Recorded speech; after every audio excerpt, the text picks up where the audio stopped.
d'entrée de jeu, le 18 juin 2021, vous avez été sanctionné par la commission d'éthique indépendante justement de la FIFA, dont vous, et à 12 mois de toute activité liée au football et à une amende de presque 67 000 euros. Mais pouvez-vous nous évoquer un peu ce qu'on vous a reproché à cette période-là? Ben, je crois que c'est la énième fois que je veux le dire. La FIFA m'a reproché d'avoir obtenu des facilités pendant 4 jours dans un hôtel à Paris et la mise à ma disposition d'un véhicule qui me prenait de l'aéroport vers mon hôtel. C'est uniquement ça qui m'a été reproché. Et je voudrais donner des précisions là-dessus. Nous avions eu une réunion parce que, comme vous le savez, j'ai présidé la commission de révision du contrat Lagardère, n'est-ce pas? Et nous avions des réunions alternativement à Paris et à Kinshasa. Plutôt à Paris et au Caire. Et quand nous arrivions à Paris, ils avaient l'obligation de mettre à notre disposition l'hôtel et le véhicule, vice-versa. Alors, dans une de nos réunions à Paris, j'étais resté 4 jours supplémentaires parce que j'avais un rendez-vous médical. Et je ne savais pas que les amis de Lagardère avaient payé. Quand je me suis présenté à la réception pour faire le check-out, je voulais payer, on me dirait que non, la facture était déjà réglée parce que les amis de Lagardère connaissaient mon programme. J'avais dit que je serais à Paris un peu plus longtemps. Deuxièmement, dans ce cadre-là, Idriss de Lagardère, qui était directeur général, qui gérait la partie Afrique, j'avais demandé chaque fois que j'arrivais à Paris, à l'aéroport, de le communiquer pour qu'il prenne les chauffeurs qui mettent à ma disposition pour me ramener à l'hôtel. Si j'avais un rendez-vous médical, qu'on mette les chauffeurs pour me ramener là-bas. Et c'est ça qui m'a été reproché. Ils ont dit que c'était des facilités, qu'ils ont évalué à 66 000 euros et que j'ai remboursé. Ça, c'est la deuxième des choses. Maintenant, est-ce que les 66 000 euros avaient payé, ces facilités avaient une influence sur moi, sur le contrat Lagardère? J'ai dit non, tout simplement parce que moi et Fouzi Ledja, le président actuel de la Fédération royale marocaine, quand nous avions appris à l'époque que le président Ahmad avait signé à notre insu l'avenant à ce contrat, alors que nous étions encore en pleine négociation, nous avons séance tenante démissionné de la commission. Donc en démissionnant, ça démontre que nous n'étions pas d'accord avec cet avenant, étant donné que la partie financière de cet avenant n'était pas négociée par nous. C'était négocié par l'ancien secrétaire général, celui qui négociait la partie financière. Et quand il a négocié la partie financière, ils avaient conclu avec Lagardère, en contrepartie de la rétrocession des droits de télévision terrestre du sud-saharienne à la CAF, cela constitue un manque à gagner de 7 millions de dollars à Lagardère. Et le secrétaire général qui gérait ce dossier-là avait accepté que la CAF allait payer les 7 millions de dollars. Alors, comme l'objectif était de m'abattre par tous les moyens, on est venu me coller sur la peau disant que c'est moi qui ai mal négocié sur les 7 millions. J'ai démontré par A plus B que ce n'était pas ma commission qui avait géré cela, c'était le secrétaire général. Et comme ce côté-là, il n'avait plus d'arguments, il fallait recourir de l'autre côté pour dire, voilà, on vous avait pris en charge tout ça. Là, je leur ai dit, de toute façon, moi, j'ai remboursé. Deuxièmement, ça n'avait aucune influence sur moi. C'est-à-dire, si j'avais conclu le dossier en signant qu'on leur devait 7 millions et que j'étais d'accord avec eux à ce moment-là, on dirait que j'étais consentant. Vous comprenez? Bref, la réalité n'est pas celle-là. La réalité, c'est que il y a un baobab qui était à la CAF qu'il fallait à tout prix couper. Parce que ceci explique cela. Après le départ d'Ahmad et mon départ, vous avez suivi tout ce qui s'est passé, d'ailleurs jusqu'à aujourd'hui. Beaucoup d'Africains décrivent sur la mainmise à 100% de la CAF par la FIFA. Donc, j'étais un élément gênant qui pouvait empêcher cette mainmise. Et donc, on sentait en moi un potentiel d'un candidat présent possible de la CAF. Un candidat potentiel à la présidence de la CAF. Et il savait qu'avec moi, il y a certains comportements, notamment les relations devaient être des relations adultes, d'égal à égal. Comme ça se passe entre la FIFA et l'UEFA, comme ça se passe entre la FIFA et le CONCACAF, le Comodol, ainsi de suite, tout ça là, et la FIFI. Donc, c'est ça la réalité. La réalité, c'est qu'il fallait couper un arbre qui dérangeait, qui pouvait empêcher tout développement de relations entre la FIFA et la CAF, avec tout ce que cela comporte comme mainmise de la FIFA sur la CAF. Voilà. D'accord. Merci, Président Omar, de nous avoir un peu éclairé sur la situation, parce que beaucoup de gens vous ont toujours taxé d'être, je vais le dire, hein, d'être un malhonnête, parce qu'on vous accuse d'avoir détourné de l'argent. Et merci d'avoir expliqué de fond en comble cette situation. Le 25... Mais je voudrais donner une précision, Naya. Oui, Président. Oui, vas-y. Il n'y a pas eu de détournement des fonds. Ça, il faut vraiment lever. Que celui qui dispose d'une décision de la FIFA, qui confirme que moi j'ai détourné de l'argent, puisse le brandir. N'est-ce pas, puisse la brandir plutôt, cette décision. Parce que de la manière que j'ai été cherché, de la manière qu'on a fouiné, s'il y avait détournement, je pense que ça serait à la une de tous les jours. Voilà.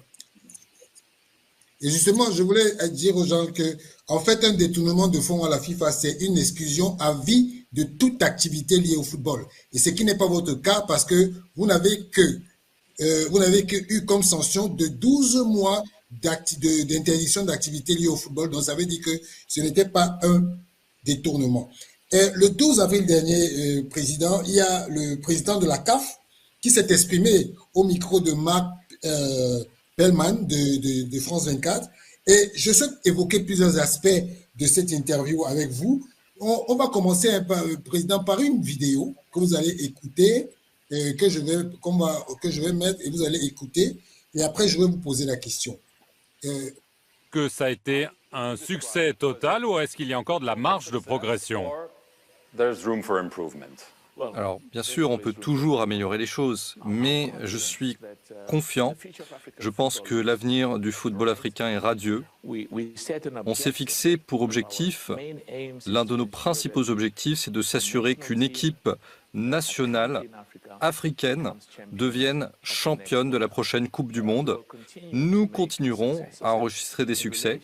Et par rapport à la CAN en Côte d'Ivoire, ça a été la plus réussie dans l'histoire du football africain. Voilà, Président. Le président Motsepe évoquait le fait de la réussite de la CAN en 2023. Selon lui, c'est la CAN la plus réussie de l'histoire du football africain. Êtes-vous d'avis avec cette question? Richard, quand on parle de réussite, c'est un concept globalisant. N'est-ce pas? C'est un concept globalisant. Et là-dedans, vous avez l'organisation. Oui. 2, vous avez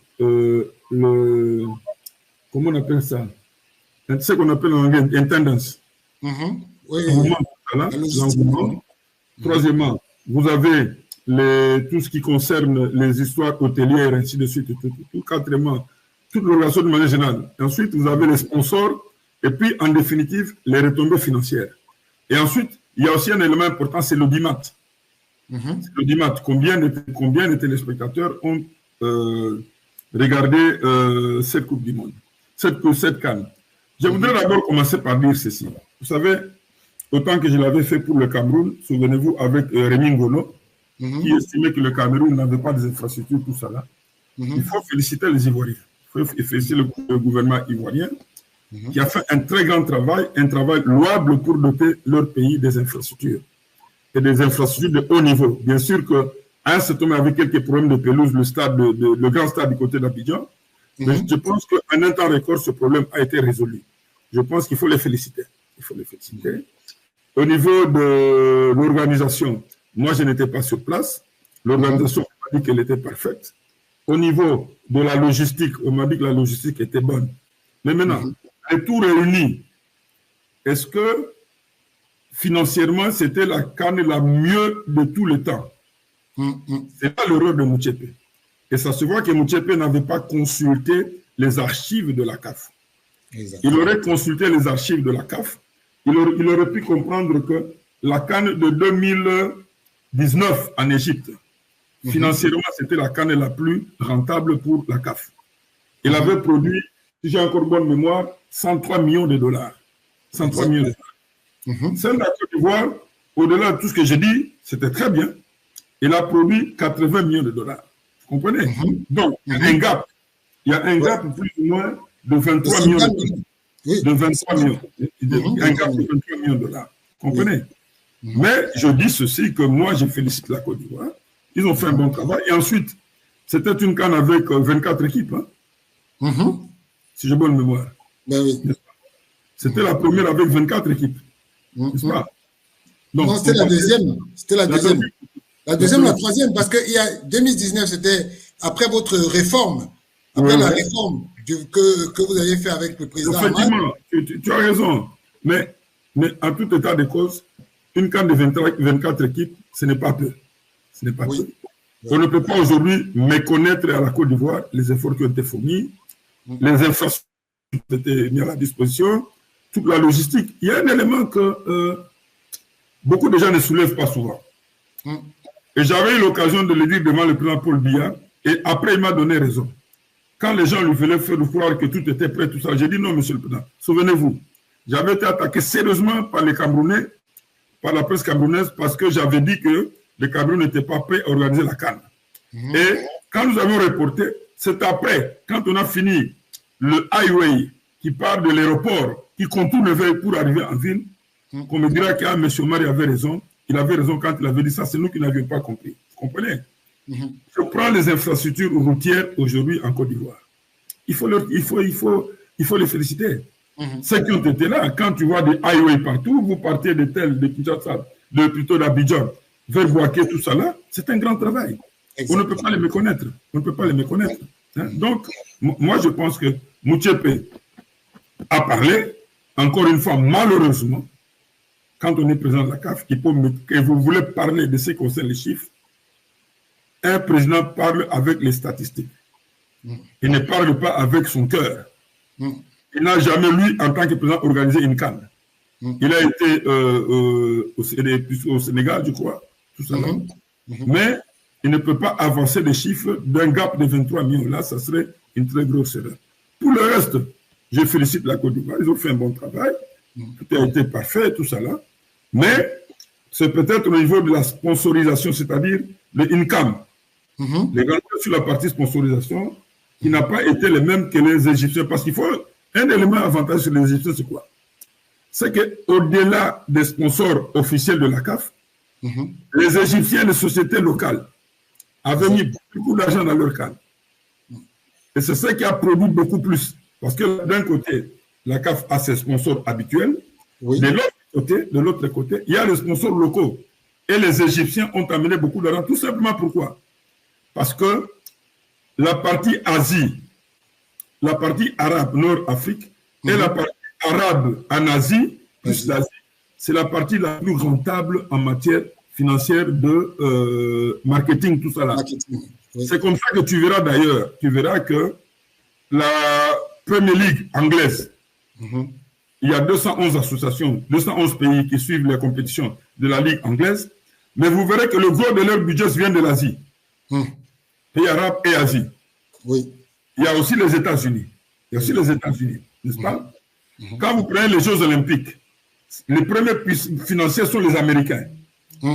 Ensuite, viennent les autres. C'est comme ça que les horaires de certaines disciplines olympiques sont calés en fonction des horaires aux États-Unis. Les natations qui se passent très tôt le matin, tout ça là, c'est un peu tout ça là. OK? Alors, quand vous regardez la commercialisation de droits au niveau de la CAF, le débat qu'on avait quand on négociait avec Lagardère, c'était lequel? Parce que Lagardère ne voulait pas perdre la partie Afrique du Nord et la partie arabo-asiatique. Exact. Parce que c'est celle-là qui a un portefeuille très important. C'est nos compétitions africaines. Vous comprenez? Alors, ce qui revient à justifier pourquoi la CAN de 2019 était plus rentable par rapport aux autres CAN sur le plan financier. Sur le plan financier, n'est-ce pas? Sur le plan de l'engouement, de l'organisation, la prise en charge, l'hospitalité africaine, les Ivoiriens ont reçu leur CAN. Sur le plan des infrastructures, c'était de très bonnes infrastructures de première qualité. Et ensuite, le pays a bénéficié des infrastructures routières, des communications, des transports très importantes. Très important. Voilà. D'accord. Président, il y a un autre aspect de cette interview de Motsepe où il parle plutôt de son inquiétude Je vais te faire écouter ce qu'il a dit lors de cette interview. Beaucoup de mes sponsors me disent « Nous sommes inquiets. Ce nouveau leadership a été tellement performant, il y a de la transparence, de l'audit, de l'éthique, et on s'inquiète de ce qui va se passer quand vous partirez. » Voilà, Président, justement, il dit que, parce que la question qu'on lui a posée, c'était de savoir s'il comptait se représenter. Il a dit que les sponsors lui ont dit qu'ils sont inquiets s'il part. Est-ce que dans cette réponse-là, Motsepe n'est pas en train de tacler l'administration précédente dont vous faisiez partie pour dire qu'il n'y avait pas de bonne gestion, il n'y avait pas de l'audit, il n'y avait rien? Est-ce que vous ne vous sentez pas concerné un peu par ces dires? Écoute, Richard, moi j'ai toujours dit que la plus grosse erreur de nous Africains, c'est la prétention. C'est la prétention. Le monde ne s'est pas créé en une seule journée. Là, tu m'interviews, je suis à Paris pour une autre émission qui concerne mon État. Mais la ville de Paris n'a pas été construite au même jour. Non. Il y a eu des précurseurs, il y a eu des concepteurs, ainsi de suite, et tous des humanistes, et non, Haussmann, ainsi de suite, tous ces gens-là, qui ont petit à petit dessiné Paris, conçu d'abord concevoir Paris, dessiné, et chacun qui arrivait, il amenait sa brique pour la consolidation de l'ouvrage. Nous avons, nous, géré 2019, que je le sache, nous étions en commande. N'est-ce pas? Oui. Quand nous avions fait le 103 millions, nous étions en commande. N'est-ce pas? Ce n'était pas Dieu de salut du ciel ou Jésus comme il veut se présenter. C'est nous qui étions là. Les erreurs, il y en a eu. Tout comme chez eux, je ne peux pas mettre ici pour commencer à sortir un éventail d'erreurs qu'ils commettent, tout cela. Ce n'est pas ça ma préoccupation. Mais moi, je vois ça en termes évolutifs. Deuxième erreur, et c'est ça qui fait qu'aucun développement en Afrique a une certaine, comment dirais-je, historicité en continu. C'est-à-dire que ce n'est pas une fonction continue. Si on va dans les mathématiques. Parce que chaque fois qu'on arrive au pouvoir, on veut faire croire aux gens que nous, on est les meilleurs, les autres n'ont rien fait, tout ça là. Non. Moi, je me souviens, quand j'arrive à la CAF, le président Sayatou est là, que je salue en passant s'il me suit, que je respecte beaucoup. Il y avait des commissions qui n'existaient pas encore. La commission de gouvernance n'existait pas. La commission d'éthique n'existait pas. C'était des évolutions mises sur pied progressivement au niveau de la FIFA et au niveau des confédérations. Quand nous avons commencé, on a commencé le programme GAUL avec Blatter, le mécanisme de ce contrôle du programme GAUL n'était pas le même quand on a commencé les autres programmes avec les Djani et consorts. Donc, on ne peut pas parler de dire que nous, non, c'est-à-dire les Égyptiens, quand ils ont conçu les pyramides, ils n'avaient pas d'ordinateur, ils n'avaient pas de calculatrice, c'est le cerveau qui fonctionnait. Aujourd'hui, si vous demandez la conception, là je parle en tant qu'ingénieur civil, si vous demandez la conception d'une pyramide aujourd'hui, par un concepteur aujourd'hui, il va utiliser des logiciels, n'est-ce pas? Parce qu'il tient compte de l'évolution technique et scientifique des différentes sciences pour aboutir à cela. Et je ne suis pas de ceux qui pensent qu'on arrive sur le bashing, les gens n'ont rien fait, les gens n'ont rien fait. Mais vous avez fait quoi? Vous avez fait quoi? Le Seyd Djani arrivait à se pavaner dans les stades comme le roi du football africain. Il y a beaucoup de choses. Je ne suis pas là pour les polémiques. Mais je pense que nous avons fait notre part. S'il y a des insuffisances, nous les assumons. Mais qu'eux puissent les corriger. Mais ce n'est pas, c'est ce qu'on appelle l'évolution en termes de gestion, en termes de management. Vous comprenez? Mais si on pense que nous on est arrivés parce qu'on a fait mieux, je te dis que les chiffres ont démontré qu'ils n'ont pas fait mieux que nous en 2010. Les chiffres l'ont démontré. Ça signifie que la résultante de tout ce que nous faisons, c'est l'argent. Aujourd'hui, quand la FIFA crie, elle vous dit, j'ai vendu autant. Le football est même relégué au second plan, c'est le chiffre. Alors, les inquiétudes, les hommes passent, les institutions restent. Les familles, les Moustapha qui ont créé la CAF, ils sont encore vivants? Ils ne le sont pas. Quand ils sont partis, Issayatou n'avait pas encore atteint le niveau de sponsoring. Mais les gens oublient qu'Issayatou a signé un sponsoring avec un minimum garanti d'1 milliard de dollars. Ils sont là. Qu'ils me disent s'ils ont déjà signé un contrat d'un minimum garanti d'1 milliard de dollars. Parce qu'il y a des inquiétudes de sponsors. Donc qu'ils me disent aujourd'hui, séance tenante, ou demain, celui qui va me suivre, pour me dire que non, nous, après Issayatou, on a eu celui-là qui nous a un minimum garanti 1 milliard 100 millions, 1 milliard 200 millions, 1 milliard 500 millions. Là, je croirais. N'est-ce pas? Ça signifie les inquiétudes qu'il énonce. Moi, j'estime que ce sont les... En fait, c'est des conséquences d'une politique de bashing. Critiquer les autres, critiquer les autres, critiquer les autres. Mais avant qu'ils ne viennent là, la CAF existait. C'est la même CAF qui a trouvé un contrat de minimum garanti d'1 milliard de dollars. Que eux ne sont pas encore arrivés, qui ne présentent un seul contrat avec ces minimums garantis. Il n'y en a pas. Je suis de ceux qui pensent que les hommes passent, les institutions restent. L'erreur qu'on a commise, qui a été commise, c'est d'arriver à la CAF, décapiter les valeurs africaines qui avaient une indépendance d'esprit pour commencer à mettre des gens qui seront dépendants de leur bonne volonté. Et c'est dans ce cadre-là, écoutez, choisissez d'abord, allons plus loin. Quel était le mode de désignation du président actuel? C'était le consensus. À l'africaine? C'était le consensus. Est-ce que c'était une élection purement démocratique où chacun vient? Pourquoi Jacques Anouma a retiré sa candidature? Pourquoi les Senghor ont été obligés de revoir à la baisse leurs ambitions? À ce moment-là, c'était ça. Alors, quelles inquiétudes aujourd'hui les sponsors peuvent avoir? Les mécanismes de gestion sont là. S'ils ont mis la transparence, l'audit, je les félicite. Ça permettra à ceux qui viendront de trouver une base déjà sur place et ils vont gérer. Il y a des Africains compétents, mais pas ceux qu'ils ont fait chasser beaucoup de jeunes Africains qui étaient formés pour importer de l'Europe.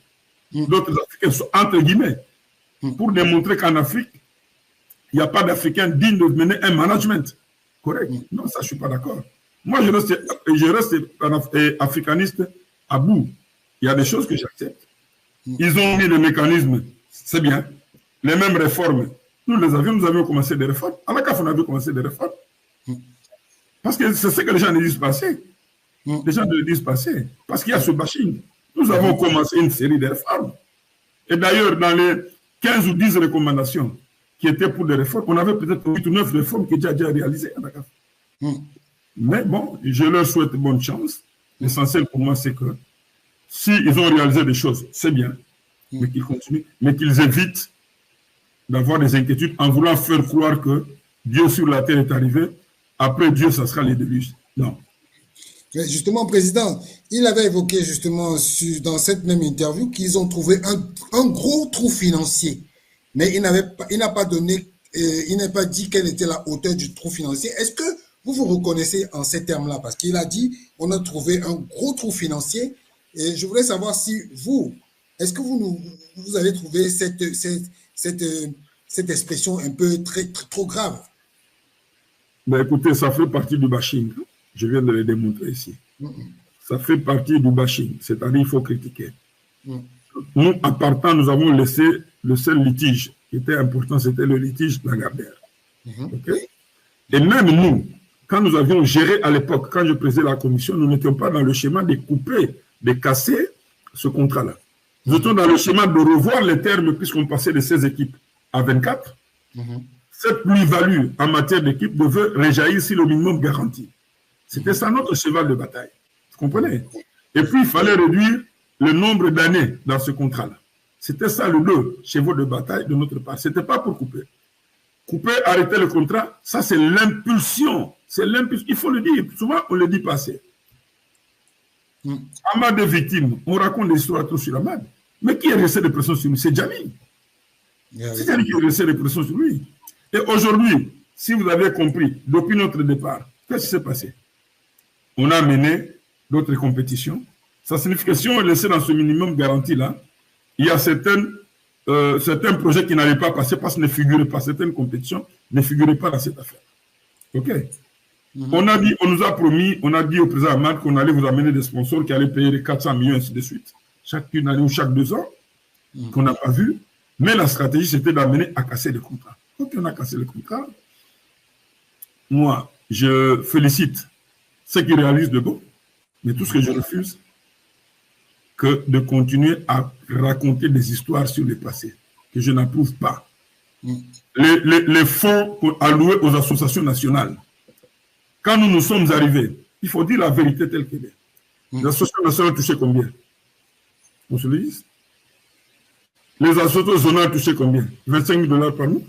Les associations nationales, je crois que c'est 25 000 $ par an. C'est notre comité avec Ahmad à la tête qui sont passés à 250 000 $ par an pour donner aux associations nationales africaines. C'est nous. Et ça, ce n'était pas dans les fonds de la FIFA comme on veut le faire croire. C'est dans les fonds propres de la CAF. C'est nous qui sont passés, qui avions fait passer de ce montant-là de 25 000 $ par an à 250 000 $. C'est nous qui avions accordé même des primes mensuelles au président des fédérations africaines. Exactement. Nous avions accordé cela. Nous avons accordé des facilités. C'est nous qui avions décidé que tous les présidents des fédérations africaines voyageaient désormais en business class. Alors qu'à l'époque, ils voyageaient en classe économique. C'est nous qui avions décidé que tous les présidents des fédérations voyageaient en business class. C'est nous.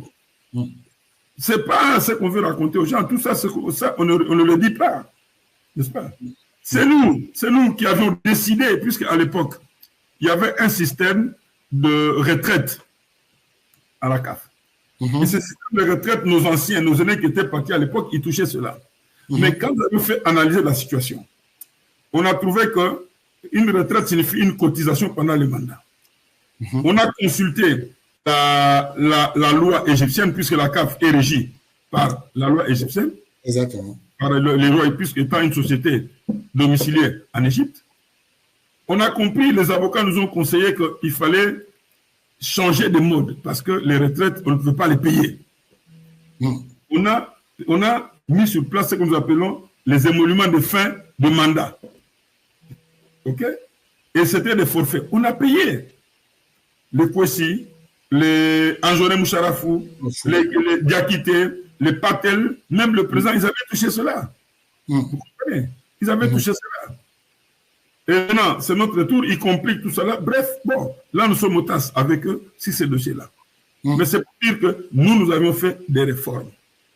Nous avons fait des réformes, mais c'est vrai que malheureusement, c'est passé ce qui s'est passé. Nous sommes partis, ils sont arrivés, ils devaient prendre le train là où il était et continuer. Ce qu'on a fait, qu'ils corrigent, mais pas raconter aux gens que la CAF était dans un tel état, tout ça là.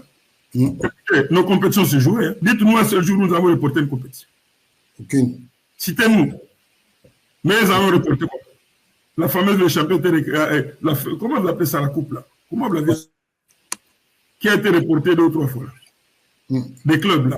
Comment on appelle ça encore? La Champions. La nouvelle. Où il y avait 8 clubs. Ah, d'accord. La Super League. La Super League. Voilà. Elle a été reportée combien de fois? Nous, on a reporté la CAN parce que le pays organisateur en matière d'infrastructure n'était pas encore prêt. C'est-à-dire, par rapport au cahier des charges de la CAF, les infrastructures n'étaient pas au niveau voulu. C'est tout. Donc, moi, je pense qu'il faut éviter ce genre de discours où il faut faire croire aux gens qu'on est les meilleurs, les autres n'ont rien fait, tout ça là. Et c'est ça qui fait que l'Afrique n'évolue pas. L'Europe a évolué, ou les États-Unis, parce que chacun qui est arrivé, il corrigeait ce qu'il trouvait de pas bon et il prenait à partir de là, il repartait. Aujourd'hui, je suis content. J'ai suivi les Sénégalais, ceux qui sont passés au pouvoir, dire que c'est dans l'objectif, comment vous appelez ça, émergence Sénégal 2040, ou comment, je ne sais pas encore. Exact. Voilà, mais il reste dans ce programme-là. Ça signifie que tu arrives, tu trouves là où l'autre a laissé la construction, tu ajoutes ta brique et tu continues. Au lieu de dire, moi j'arrive, ils n'ont rien fait, je change tout, et vous allez réaliser quoi? Qui peut vous dire aujourd'hui, entre nous, en passant, quand vous passez le micro en off, combien de présidents de fédérations africaines sont contents, la gestion d'aujourd'hui? Ils ne sont pas très nombreux. Non, dites-moi la vérité. Non, ils ne sont pas très nombreux parce que moi, je parle avec eux. La majorité. Même au comité exécutif. Oui. Combien de membres comité sont contents? Non, ils ne sont pas très. Il n'y a plus la démocratie. C'est la dictature, tout le monde a peur de parler. Si tu parles, tu es l'homme à abattre. C'est tout.